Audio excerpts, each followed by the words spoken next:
Adam sir, आज नाश्ते में ब्रेड जैम लगा दिए। मैं ब्रेड जैम नहीं लूंगा, मैं एक हाफ फ्राई आमलेट लूंगा। मैं बस 4 कबाब और 2 लेग पीस लूंगा।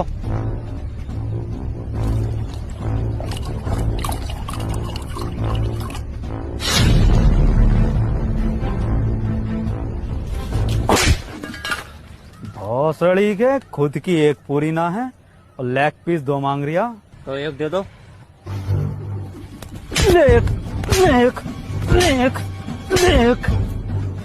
लंगड़े, तेरे बाप ने तो यहाँ KFC की ब्रांच खोल रखी है ना।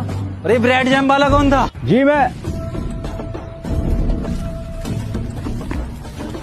ब्रेड जैम खाएंगे, ब्रेड जैम खाएंगे, तेरी गांड जैम कर दूंगा। बावर्ची लग रहा हूँ ना मैं। ये गोवा की ट्रिप चल रही है, ये गोवा की ट्रिप है, मैं बावर्ची हूँ है ना।